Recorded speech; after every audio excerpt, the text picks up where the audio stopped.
Hello, hello, oh hello, everybody. Welcome to the Sweet Lou Special, episode 12. Episode 12. Hello. And let's go live.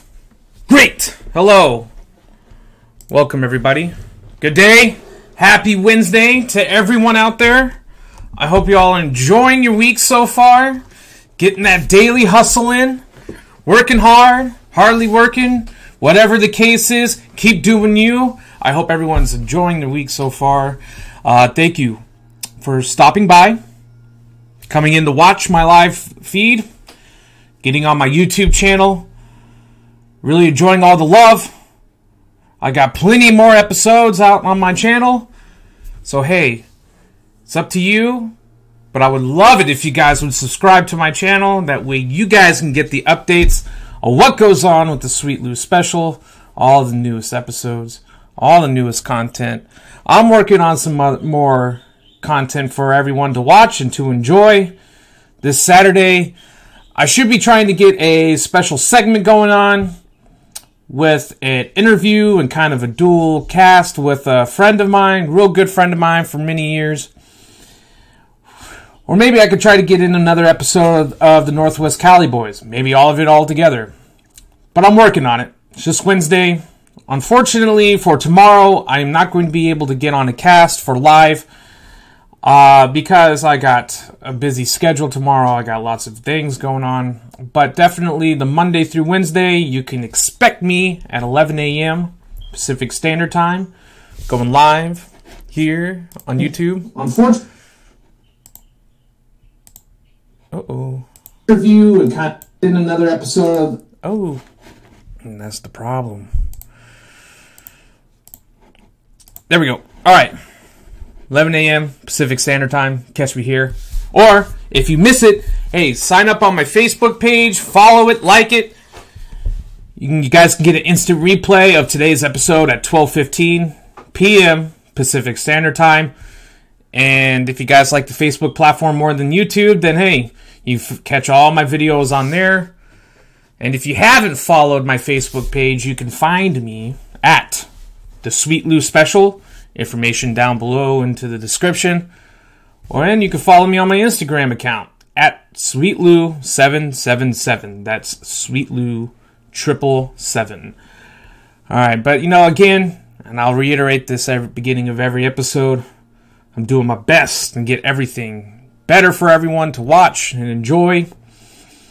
And I really hope that everyone does enjoy the content that I put out. Going live. Giving you the most up-to-date, my opinion. So I appreciate all the love that I'm getting, all the follows, everyone that keeps watching my show. Appreciate it with all my heart. I do. I thank you all very much. Special shout out again to my great friend, Ibe, Elias Ibe, Scott, who is the owner of the Eli Gallery. Again, great photography, great photos, man. This guy is a professional in his craft. Really a master. Really master of his craft. You can find his Instagram page in the info in the description. Go on my Instagram account. You'll find his link up on my page. He is at the Eli Gallery. That is the_Eli_gallery. And you'll find a whole bunch of his photography on there. They just look absolutely beautiful. Hey, direct message him. Hit him up. Find out, if you want some family photos done, if you want just some spoof photos done, anything. He'll do it all. Alright? So hit him up. Great friend of mine. I've known him ever since we were in Iraq together 10 years ago. Good man. Good man. Now, let's get started on episode 12. Now, as you guys probably seen on my thumbnail of the soldier that's wearing a hijab, so obviously today we're going to start off with some military matters. Okay? So I have been following this incident of Sergeant, now Specialist Valdovinos, who is a Muslim soldier that is stationed out at Fort Carson, Colorado. Okay, active duty Army. And this story has been really stirring a shit pot of racism, segregation, and hate through the Army community, veteran community. It's been really causing an uproar, and people have been giving their 2 cents, any part that they can, to talk about it. And of course, it's going to be a sensitive subject because it involves a Muslim soldier, right? Wearing the hijab. Now, I've been reading this story from different sources, and each time I keep reading about it, looking it up. I like to not stick to one source because I got into an argument with some couple people in a Facebook group because they use the Stars and Stripes. Many veterans don't like to use the Stars and Stripes as a credible source because they think they're full of shit. Sometimes they are, sometimes they aren't. They just want to get, soldiers gossiping probably. And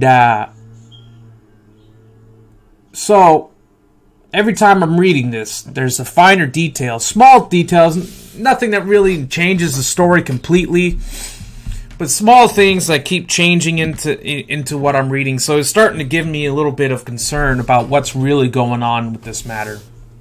Now, to recap what had happened, back in March early last month, a soldier who is allowed to wear a hijab has an exception to policy or granted special policy waiver to wear the hijab in her duty uniform. What I originally reported was that she was brought into the bathroom and inspected by her command sergeant major. Now, the most recent thing that I read, I believe by the Tribune of Colorado, was that the soldier was at mandatory training inside of a chapel on the installation. The sergeant major pulled her aside, took her to the back, out of the view of the public and the other soldiers, and told her to remove her hijab.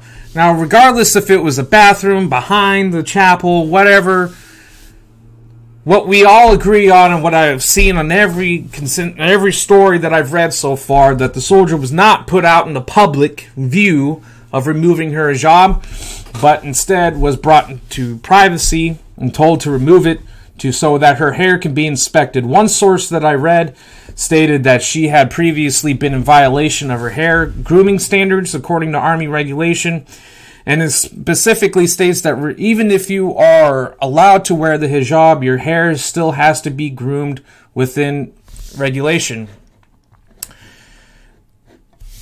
Now,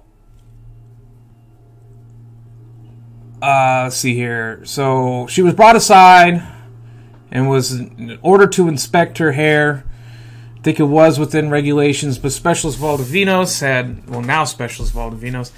had complained, made an EEO complaint, that's an equal opportunity complaint, and said that this command sergeant major had specifically targeted her, was being discriminatory, and felt like by being told to remove her hijab, it was like being asked to expose her breasts. And that, from what quotations that I've read, the Specialist Valdovinos has stated that it was like being raped. Kind of extreme, just for removing headgear, a religious headgear that previously, just in 2018, she had received the exception or received and was granted the policy waiver to wear the hijab. So obviously before that she wasn't wearing it, right? But before then it wasn't feeling like she was getting raped every day by having to expose her hair. But it just seemed like in front of a female senior leader who took her off into privacy or removed her from the other group of soldiers, then it felt like it. Now, like I said, she had reported the incident to Equal Opportunity, and an investigation had began last month. And the results of the investigation were basically unfounded. The colonel in charge of the investigation found that there was no violation of the Equal Opportunity, and the soldier was not singled out because of race or religion. and the handling of the inspection was done correctly.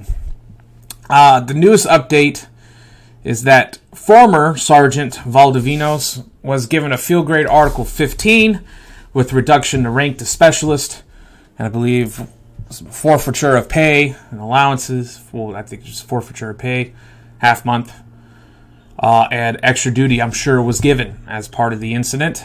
And the incident in question involved an alleged inappropriate relationship with a subordinate. And then now they're claiming that she's being singled out and being targeted because she is Muslim, and that's why she received the Article 15. So it gets, it just keeps getting deeper and deeper, right? Now, from what I gathered, the incident that got her an Article 15, it took place while she was deployed in Afghanistan, and I believe she just returned probably late last year. And some soldiers had claimed that they saw her entering the living quarters of a male subordinate.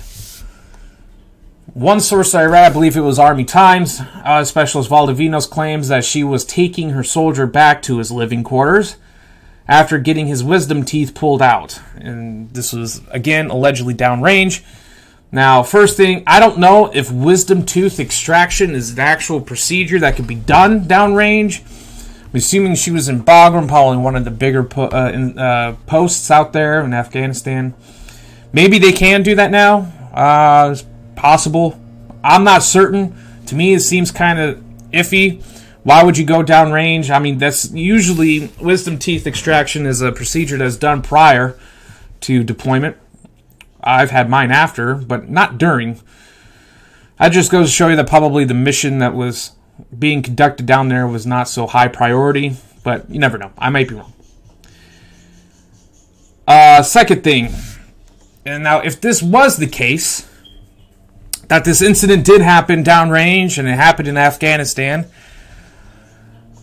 the situation in question, now, in no way, shape, or form should a female soldier of any rank be allowed to bring a male soldier into their living quarters without violating General Order Number 1 that forbids soldiers to be in the living quarters of the opposite sex. Now, for my non-military folks out there that may be watching, General Order Number 1 is a guideline of conduct for all service members downrange in Afghanistan, Iraq, wherever you might be. And some of the specific things that include in General Order Number 1 is no consumption of alcohol, obviously no consumption of any kind of narcotics, drugs, or anything like that. But one specific thing that for many years now, during the Iraq War and Afghanistan War, that has gotten quite a few soldiers in trouble was the violation of going into the living quarters of soldiers of the opposite sex. That is strictly prohibited in General Order Number 1, and I will further refer to it as GO1, as is the abbreviation. Military loves abbreviations, so we will continue that process and that here. Okay, so violation of GO1 in and of itself is grounds for a field grade Article 15 across the board, which includes more than likely a demotion. Again, and this is all considered non-judicial punishment. So it's not going to be considered a misdemeanor of, Article 92 or Article 93, I believe it's 92, which is basically General GO1. You're violating an order. So there is a specific article for that in UCMJ and can get you a misdemeanor charge, possibly a felony, depending on the stipulations of the crime. Now, Valdovinos and the Religious Freedom Organization that represents her are planning to file a federal lawsuit against the Army for religious discrimination, with Valdovinos describing her hijab incident as, like I said before, feeling of being raped. And I think that's kind of extreme, real extreme, in the description of how she felt. It just seems like some notoriety here. To me, it seems really absurd. Now, I'm not saying that in this incident there's not some truth behind it, and maybe I am looking at it subjectively, but these are my initial feelings, my initial thoughts. Now let me say this. I don't care what your religious preference is, nor is the report aimed to bash Muslims or anyone's freedom to express their religion. Please understand that this is not an attack towards Islam or anything like that. This is simply something that is being brought up because it is a hot topic issue, because it involves possible racism and it involves a Muslim soldier. The truth of the matter is, she already became a target by standing out among her peers and other soldiers by wearing a hijab, among many others who do not wear a hijab. Okay, now, some of you may say that, oh, well, you know, she's got the right to express her religious views, and you're right, she does. Absolutely, I'm not against it. I'm not saying that Muslim women shouldn't wear the hijab. That's up to the individual's choice to wear if they decide to. Now, do I feel that she is receiving legitimate threats aimed at her religion now that this has gone public? You know, and is receiving threats by people outside of her command? Yeah, I feel that she is. I can agree with that. I can believe that. You know, now that she's being targeted because, you know, she put her face out there. Now everyone knows what she looks like, who she is, her name, where she lives, basically. You know, do I feel that she's becoming a target? Hell yeah. And I think that's wrong. You know. The problem is that she wanted to push the barrier of expressing her religious freedom, and in turn sacrificing her now being a target for inspection of a new policy. The thing is that she is not impervious to inspection or has special exemption to Army policies besides being allowed to wear the hijab. And in the situation when she got an Article 15 for what happened downrange, then she was violating GO1. No ifs, ands, or buts about it. Now, anyone, and she had been deployed previously, allegedly been deployed twice. So this last deployment of hers, I mean, you get briefed on GO1. You know the stipulations of what's behind GO1 and what you can and cannot do. So she should have, as a sergeant, known better and made other steps and reported to her supervisor, staff sergeant, whoever, said, look, I cannot be in the living quarters of a male soldier. Can you please get a male soldier to escort him up there? And no one would have a problem with that. At least I wouldn't think so. Maybe this unit's completely fucked up. Maybe they have their shit all ass backwards. I don't know. It wouldn't be the first time, nor will it be the last time that a unit's be fucked up in the Army. However, it's hard for me to believe that. Now, from my understanding is that she's obviously not combat arms, probably some kind of support battalion. Now, and to clear the air of people on social media out there saying that she should go back to her country and all this other stupid bias and ignorant bullshit, you know, keep your bullshit ignorance to yourself. Stop it, because she is an American through and through. And if you don't know shit about her, you don't know the full true story of the entire situation, you read one fucking article and you think you know the whole damn thing, you know, take a little bit of time to investigate it. You know, look at different sources. You know, she was born in America. Now, I am assuming, okay, and I apologize that this assumption is going to offend anyone, but I'm assuming by her name, and by her name only, that she is of Hispanic origin. And from what I read, she grew up Catholic and converted to Islam not too long ago, just maybe a few years ago. Alright? So get off the fucking high horse with this go back to your country shit, alright? That's not, okay, you're fucking stupid. Alright? Because this is not here about bashing anyone with hate, about their religion, creed. This is about exposing what the policy and what the appropriate steps may have been done to prevent this entire thing, or whatever. Okay, and we're looking at facts here. Now, to me, it seems that this entire thing is blown way out of proportion, and that the situation would have not garnered as much attention if she was not Muslim, and because, it's a hot topic. Everyone wants to see and read about discrimination, hate, and how we're going to be treating Muslim people here, and it's quite unfortunate.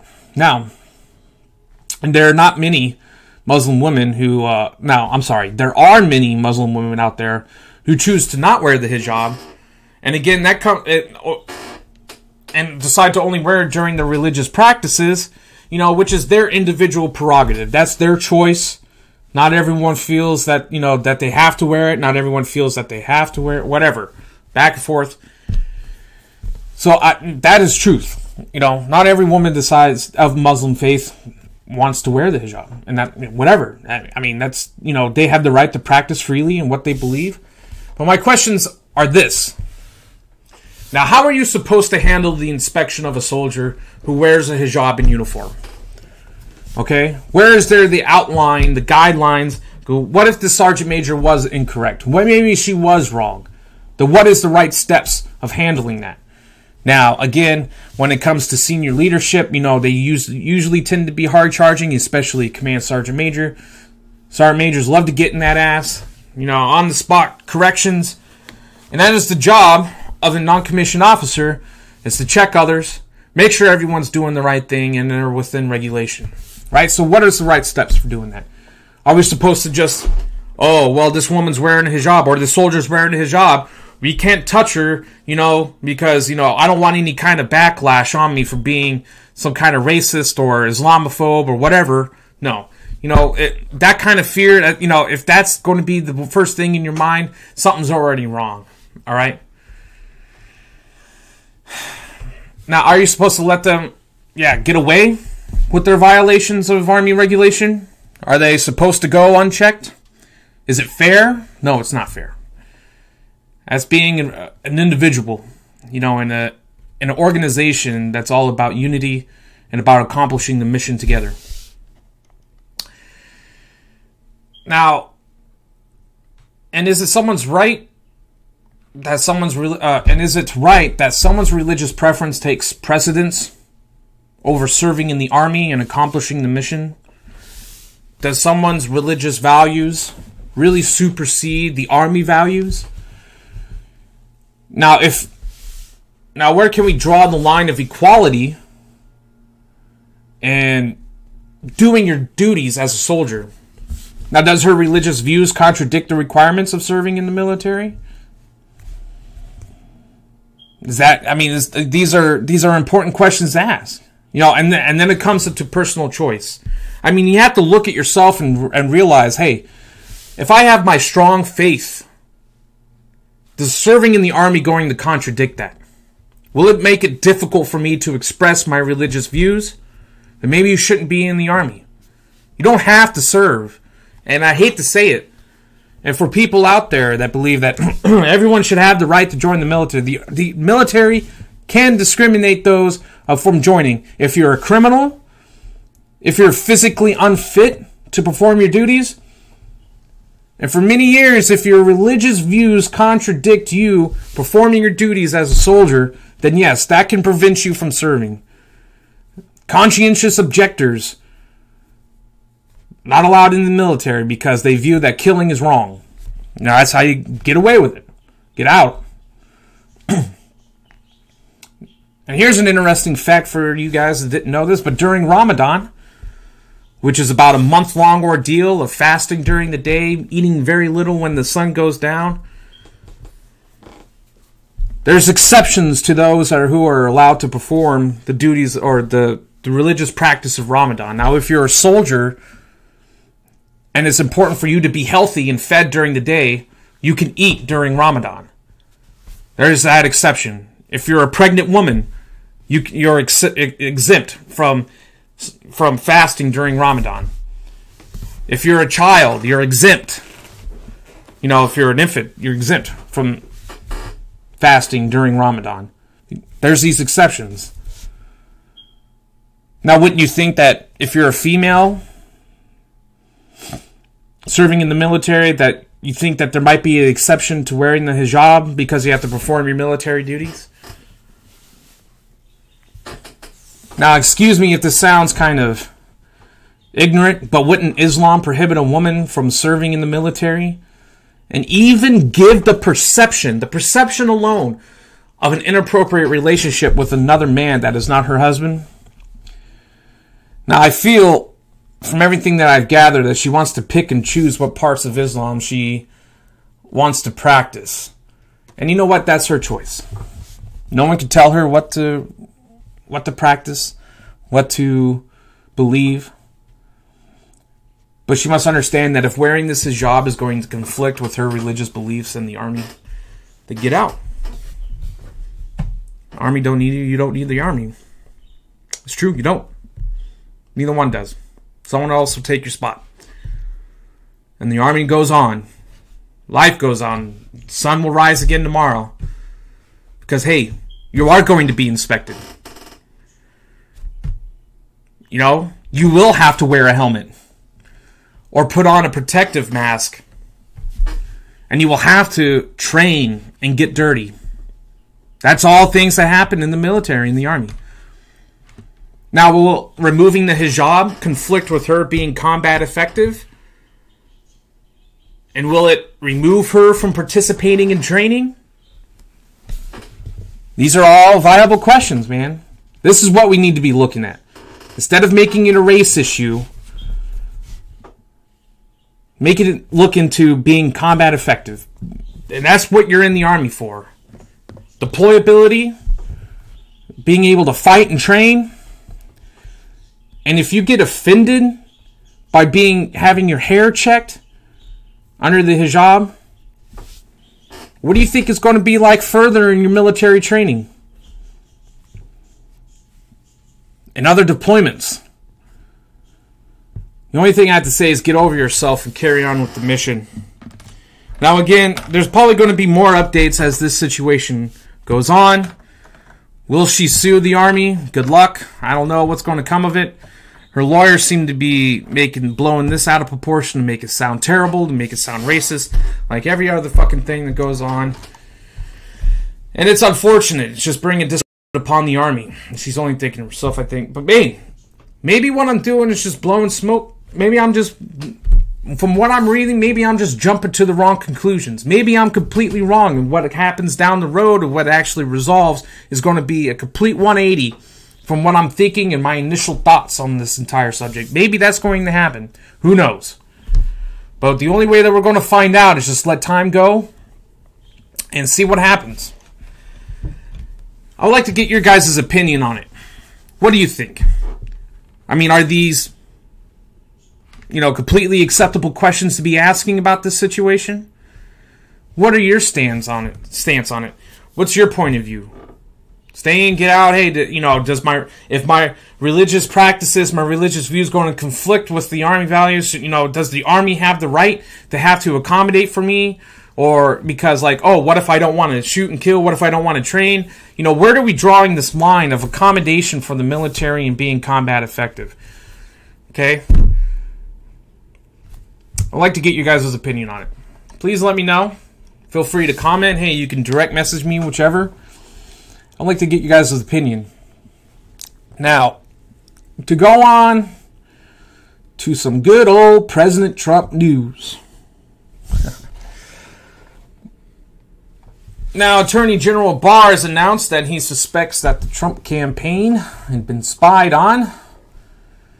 And it wasn't really made clear about what he meant by spied on. Kind of the first thing that I kind of thought was was the Russians who were spying on him, or was the DNC spying on him? Which I really wouldn't be surprised if the DNC was. I think there were some allegations of President Obama even wiretapping some of those of the Trump campaign. This entire campaign thing and Russian collusion is just getting out of hand a little bit. All right, now this all comes after the infamous Mueller report that had been released, finding no hard evidence that Russian collusion had occurred, but reportedly had not fully exonerated President Trump from any wrongdoing, allegedly. Trump came out and said that this it exonerated him, and then Mueller was like, no, it doesn't completely exonerate him, and I don't know. And the reports are coming out that they're going to release the report to the president before coming out to the public, and that there's going to be some things retracted from the report, and that there's going to be a conflict of the full truth being put out to the public. Man, who knows? And again, now Barr wants to crack down on the FBI for biased investigations to President Trump, saying that the FBI was really targeting him because they had biased views, and some of the people in charge of the department has some conflicting interests, I guess, and that this whole thing is just erroneous. Now, this entire thing, it seems quite strange. And this will continue on and on. I mean, it seems like it's just been going on for fucking ever. And again, this is something that I feel that nothing will be found, nor will anything happen. It's another big waste of time to probe into this any further. And everything should just stop and just move on from this entire thing. Now, is it wrong if any department had any bias against the president? Yes. But who gives a shit? He won the election anyway. And I think that this should just slide by and move on to bigger and more important things, like the border situation. Stop this going on in Venezuela. All the other shit that's going on in this world. There's bigger fish to fry out there. Then they just be probing into this Russian collusion and FBI fucking doing this and all this and that. Come on. Let's move on.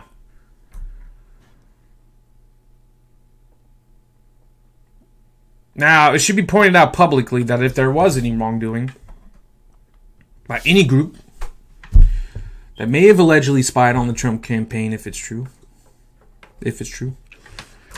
maybe we should really be pointing the finger over at the Democrats and be looking into them and, and find out what the hell they're doing over there. Because, hey, they got caught with their hand in the cookie jar already a couple times. Do you think that it's completely out of left field to think that they probably spied on the Trump campaign? Absolutely not. They deboed Bernie Sanders out of the primaries. So come on. I believe that they could have. Believe that they did. But they're not going to probe into the Democrats, are they? No, they're not going to look into that shit. Because it's not part of the agenda. More and more I feel like this, it just gets the media agenda. They want to make it look like the right is bad and the left is nothing but angels. Come on, man. There needs to be a news outlet out there that gives you both point of views in one location. Like, you come on and say, hey, I want the right view on this, I want the left view on this, whatever. Maybe we can have a news station, company that comes together and that comes together and employs people of both political spectrums working on a debate on this kind of a topic. Because let's face it, I'm tired of hearing about the HuffPost, tired of hearing Washington Post, CNN, shit like that. I mean, there's all these left outlets, man. Left-sided outlets. And then we have to hear about Fox News, which that's on the opposite, which is the right outlet. I'm right as in the right side, not as in like correct, okay? Because sometimes they're full of shit too, like yesterday's episode with the entire Hegseth saying about the VA and all this and that. It doesn't mean that I necessarily agree with everything that Fox News says. But hey, it's hard to find unbiased news. Kind of is difficult. So I look at both sides and I come up with my own conclusions, trying to meet in the middle and see what I believe and what I don't believe. So, anyway. It's crazy. It's crazy what the world is going to.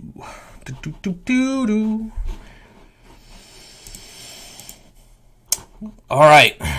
Now, moving on from that. See what other kind of crazy stuff is going on in the world. Spying occur. Yes. Elections around the world. And this is why I kind of hate listening to different news outlets, because Israel just had their elections yesterday. And then I read a report saying that the opponent, Netanyahu, had won due to exit polls. And now it is official as of 22 minutes ago, maybe even longer than that. Netanyahu wins 5th term as Israel's prime minister. So he wins again. They want to put out something that says, hey, his opponent wins, Benny Gantz.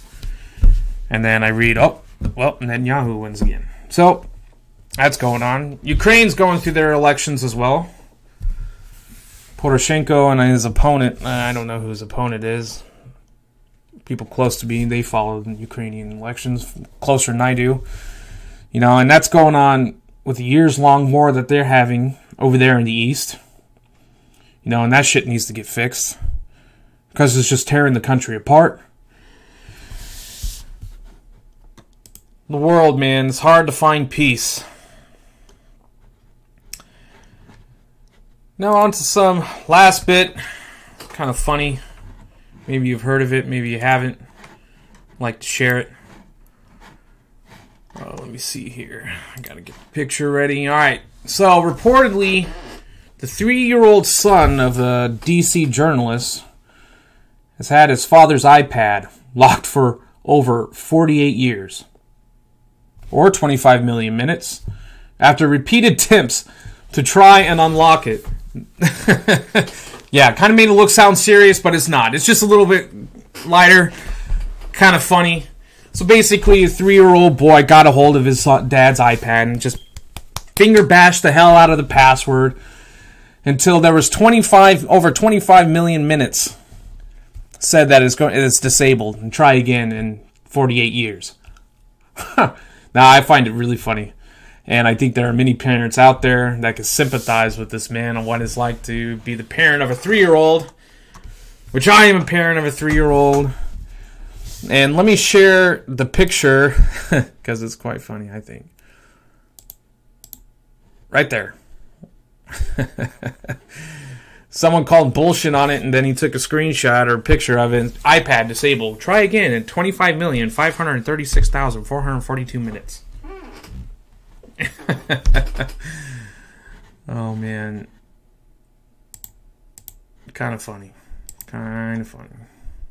And I find it very strange that this is even a feature on any kind of Apple device. Maybe this 3-year-old really opened Pandora's box for everyone out there. If you wanted to fuck with your friend, family member, if someone's not paying attention to you, just grab their phone and just finger bash the hell out of it, so that, they're going to be locked out of their phone for 10 years and they're forced to have to give you attention. Maybe Apple should do an update and fix this flaw, because that seems a little extreme to wait until, 48 years until retirement for your child's retirement. Hell, that's how long it is before you can even open up your iPhone or iPad. I'm assuming this will work on the iPhone. I'm not going to try it. Well, I'm sure there's going to be, maybe this will give people an idea to go fuck with their friends or something.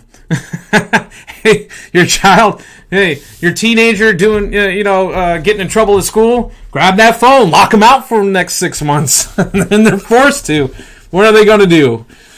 Take 10 minutes out of your day and really fuck with someone.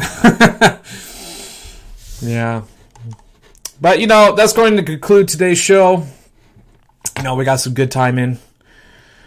And hey, I want to thank everyone for coming out. I really hope that you guys enjoy the show. Sorry, and I apologize again for yesterday's recordings and yesterday on Facebook. Some things, working out the tweaks here, the finer details, finer points, and really there was no excuse on my part for it being really screwed up, but we made it better today, thankfully, and I hope everyone enjoyed the show. Trying to give you guys as much of the current events in my view, trying to make light of some seriousness. And hey, I thank you all for coming out, taking a view. Hope you enjoy it. Guys got some criticisms, critiques. Don't be afraid to post your views and opinions or even comments into the discussion or the comment section. Bash me, talk shit, troll me. I'll enjoy it. I can take criticism a little bit. And hey, if you'd like to, choice is up to you. I would really, really appreciate it if you do, though. Hit that subscribe button here on the YouTube channel. That way you guys get the updates on everything that I put out. You get to view all my past videos. And hey, follow me on Facebook at The Sweet Lou Special. That's my page. And you can follow me on Instagram at SweetLou777. Is that right? Yeah. All right, hey, thank you all again. I hope you all have a happy Wednesday and a great rest of your week. I should be back here on Friday, and that's going to be April 12th. Probably going to be a nighttime episode. And hey, if you missed any part of this episode and you want to catch the replays of it, it's going to be on my Facebook page here at 12:15, roughly in about 30 minutes, 25 minutes-ish. So catch me on there. Hit a like, hit a follow. Catch me on there. Have fun. Have a good one.